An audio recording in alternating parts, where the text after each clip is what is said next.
Olá, vamos à nossa aula de literatura infantil e suas expressões. O ensino da literatura infantil, que se constitui como um gênero textual específico, ele vem marcado pela beleza da linguagem, pode exercer diferentes funções na escola, como informar, educar, entreter, persuadir, expressar opiniões ou ideias.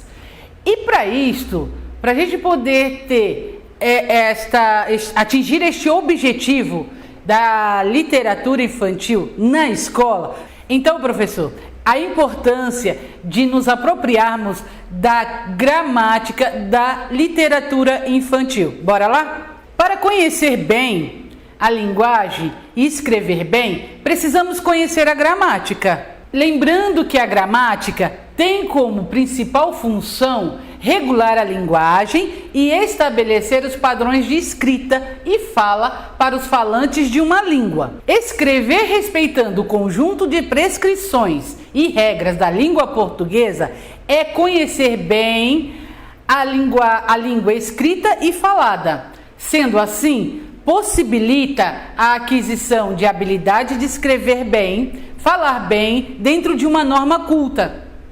Isto é importante, pois o professor precisa compreender essas normas para fazer a transição da cultura não sistematizada para a cultura sistematizada. É importante também para o desenvolvimento das crianças em vários aspectos, aumentando a imaginação, desenvolve a capacidade criativa, promove melhoria na habilidade linguística, trabalha as emoções das crianças e as habilidades comunicativas. Recordando que, para ser um bom leitor, precisa conhecer e dominar o sistema de escrita do país. É importante contemplar as culturas infantis e juvenis de forma a garantir uma ampliação de repertório e uma interação com o trato com o diferente. Além de toda a legislação que nós temos no país, que garante a disciplina de língua portuguesa para a questão da norma culta, da educação formal, nós temos ali, como consta na Base Nacional Comum Curricular, a disciplina dentro da língua portuguesa, um enfoque para a literatura, e temos também um enfoque para a literatura infantil. Matéria literária e seus fatores estruturantes. A descoberta da palavra como forma de modificar o pensamento e valores de uma sociedade passou a ser alvo da educação e transformou em matéria literária.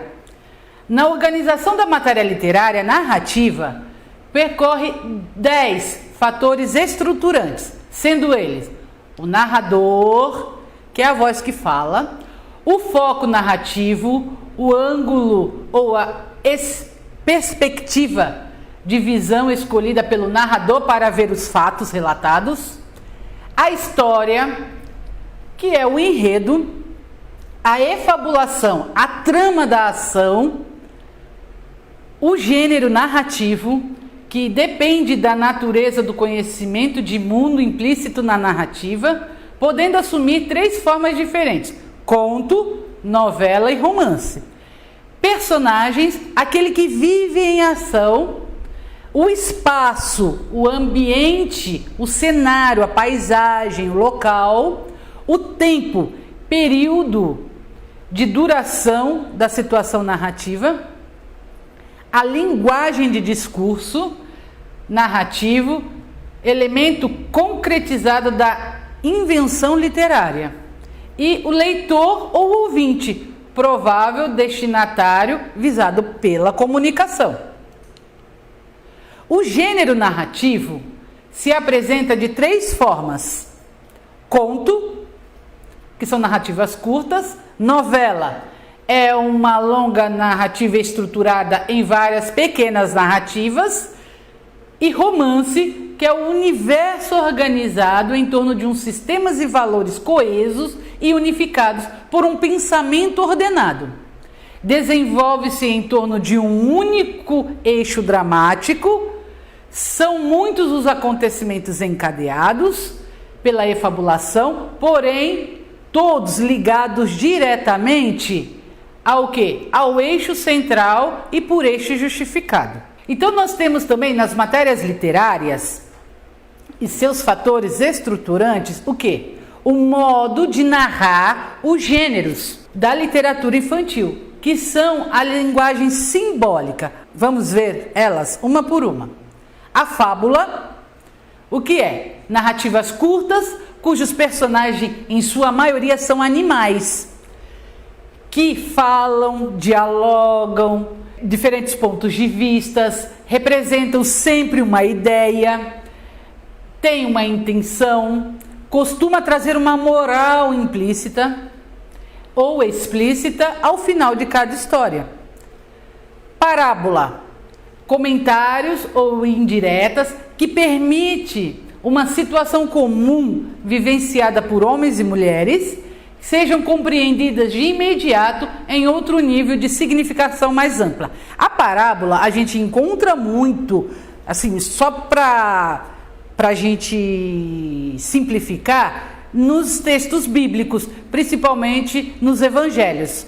Nos evangelhos nós temos lá várias parábolas, que aí a estrutura dela é esta, é comentário indireto de uma situação comum, ok? Temos a lenda, que tem base histórica derivada da criação coletiva de um povo, tradução oral ou narrativa escrita, de atos praticados em um tempo histórico. Heróis, santos, fantasma, popular, pode ter diferentes versões.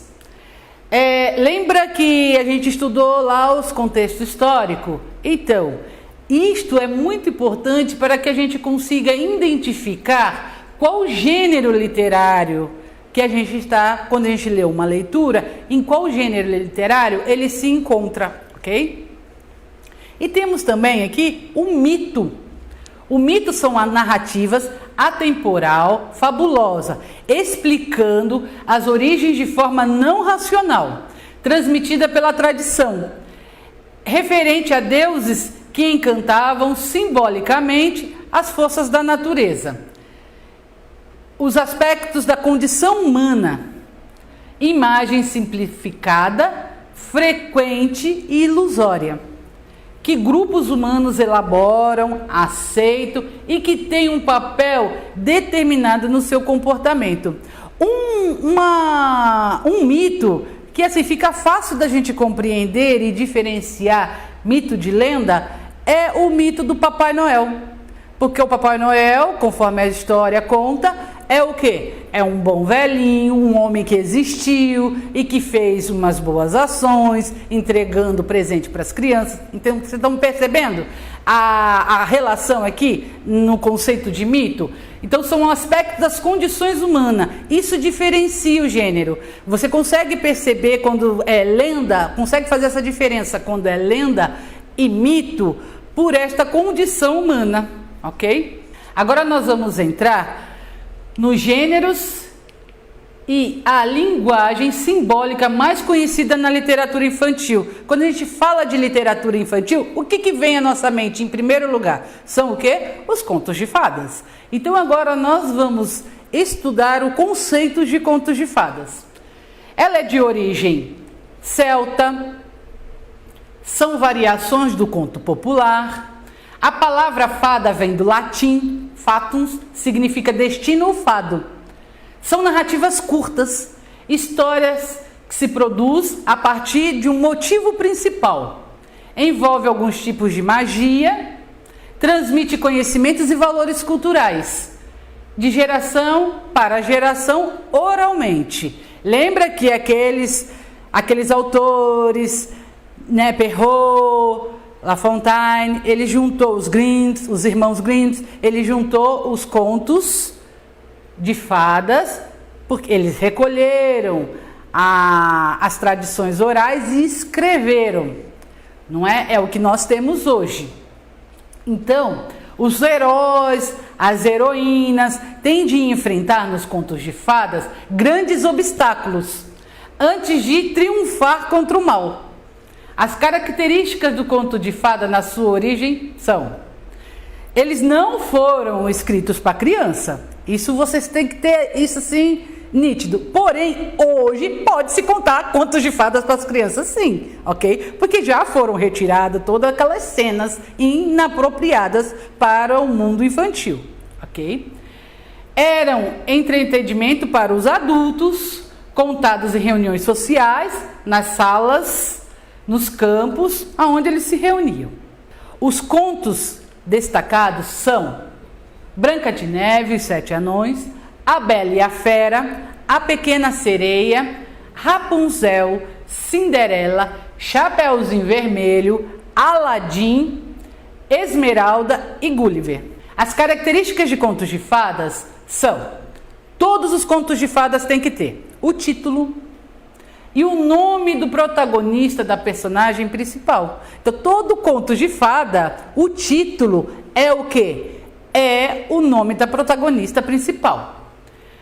São os personagens, o príncipe encantado, o rei, a rainha, a feiticeira, a bruxa, a princesa, os protagonistas, destemido, generoso, bondoso, antagonista, o mal, o invejoso, os personagens em situação fazem parte do cotidiano e do universo individual da criança, e com conflitos, medos e sonhos.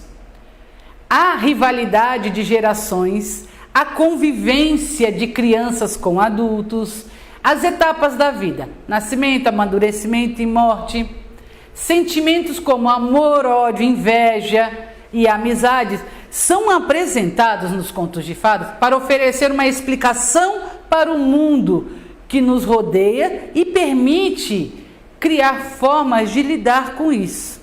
Também temos aí a estrutura do conto de fada, que são o espaço, o lugar vago. Não há uma definição de país ou região. Você nunca consegue identificar no conto de fada qual é o país que ali está descrito.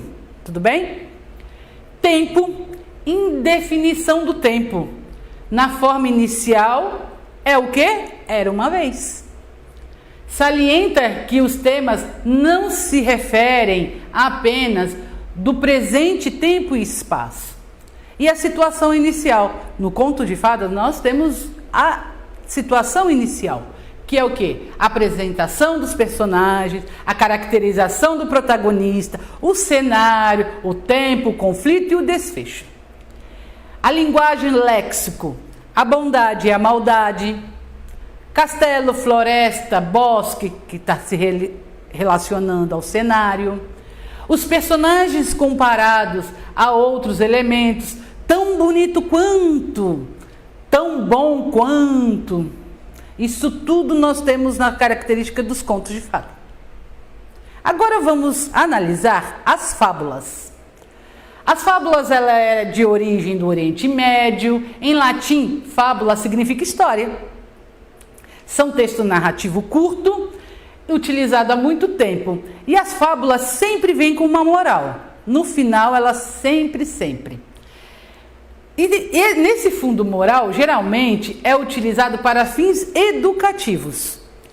A moral da fábula adquiriu várias vida própria, transformando-se em provérbios hoje. Então, frases prontas, vindas do conhecimento popular, transmitidas de boca em boca e que se encerra em ensinamentos sobre aspectos da vida. As fábulas mais conhecidas são A Raposa e a Uva, A Raposa e as Uvas, Tartaruga e a Lebre, O Lobo e o Cão, entre outras. Vamos à lenda. Lenda, de caráter fantástico ou fictício, combinam histórias reais e história com fatos irreais do imaginário. Geralmente fornece explicações plausíveis para coisas que a explicação científica não dá conta. Então, a lenda, ela é uma degeneração do mito. E ela repassa, então pega fatos que aconteceram realmente, com fatos que a ciência não consegue explicar, então se torna uma lenda, ok? E ela é passada de geração para geração também, sofre alterações à medida que vão sendo recontada e a região em que se vive. Nós temos as lendas mais conhecidas: Abominável Homem das Neves, o Monstro do Lago, os Fantasmas. E temos também, que tem até um filme super legal, A Origem dos Guardiões, que tem a Fada do Dente, que também é uma lenda. Temos aí esse filme junta a lenda com o mito, porque neste filme você vai encontrar quem? O Papai Noel, tá ok? Contos maravilhosos. Os contos maravilhosos, ele é de origem oriental e ele traz geralmente questionamentos socioeconômicos e uma problemática que gira em torno da ascensão social. E qual é o conto maravilhoso que a gente mais conhece? São O Gato de Botas, Os Três Porquinhos, Aladim e a Lâmpada Maravilhosa, Os Contos de Mil e Uma Noites, João e o Pé de Feijão, dentre outros. Temos contos do cotidiano, temos conto popular, que aí vocês acessem o guia didático para se aprofundar nesses estudos.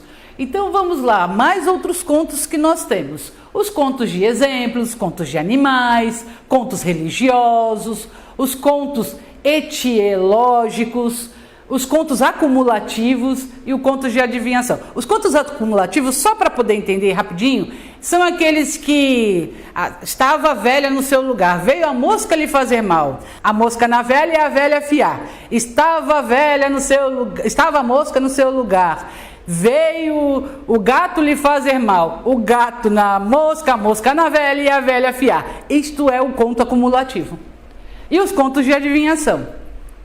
Anedotas são popularmente conhecidas como piadas, e os causos, episódios acontecidos com contadores de histórias, enfeitados pela fantasia, sobretudo os caçadores, pescadores famosos, com as suas façanhas, aquelas histórias milaborantes, que a gente sabe que não sabe se existe ou não, se é lorota. Então, isso são considerados causos, ok? Então, aqui a gente encerra a nossa aula e até o próximo vídeo. Olá! Agora nós falaremos sobre literatura infantil brasileira.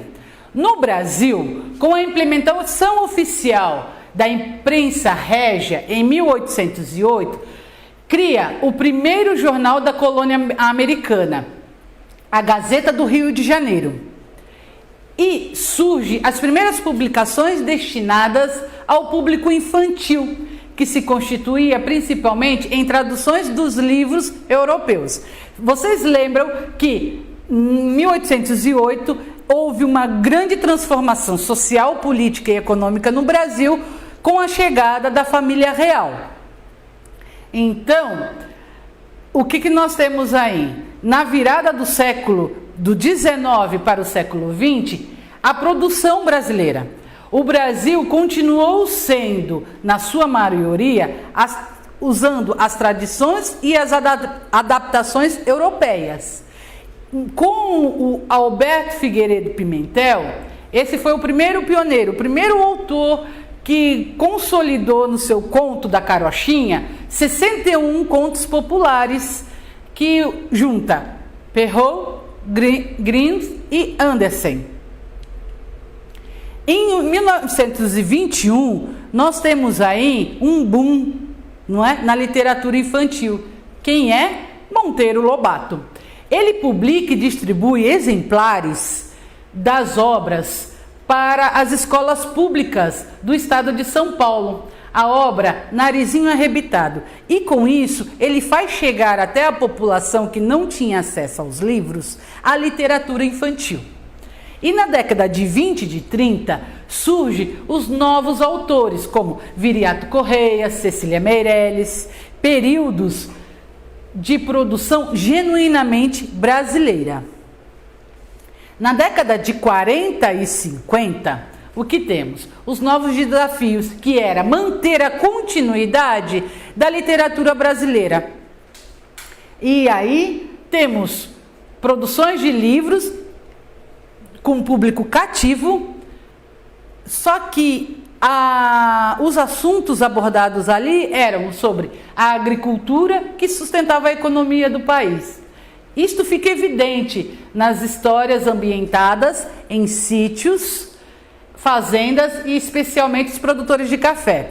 Se você aprofundar lá no livro didático, você vai ver que quem escreveu a grande maioria dos livros neste contexto foi Monteiro Lobato, com seu clássico O Sítio do Pica-Pau Amarelo, que ali ele reúne todos os seus outros personagens, já escritos separadamente, e ele faz uma coletânea. Na década de 60 e 70, com a decadência da política econômica agrária, vocês lembram? Muda-se o contexto histórico, muda-se a escrita, muda-se totalmente a literatura. Então, olha só, aqui a gente fica bem evidente isto, que com a decadência da política agrária, as temáticas da literatura infantil assumem uma temática urbana, passa a valorizar os elementos políticos. Isto quem fundamenta é Zimmermann, Regina Zimmermann. Os escritores que destacaram neste período são Mário Quintana, Vinícius de Moraes. Vinícius de Moraes, ele escreveu A Casa, vocês lembram? A Casa era uma casa muito engraçada. O Pato, lá vem o pato, patati patacolá.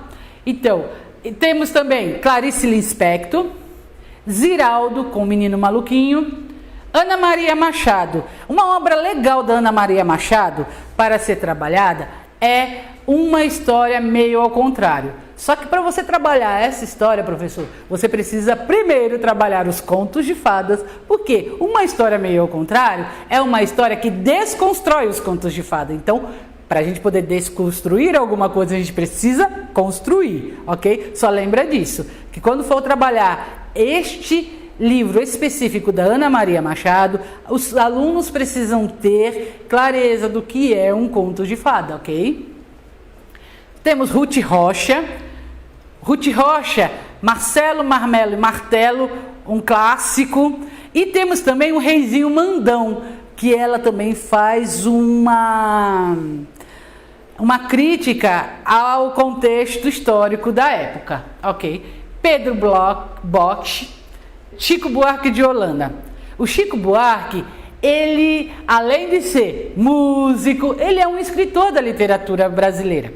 E literatura infantil. Por quê? Porque ele fez uma obra que é Os Saltimbancos. E esse Saltimbancos é uma adaptação de um dos livros dos irmãos Grimm. Lígia Bojunga.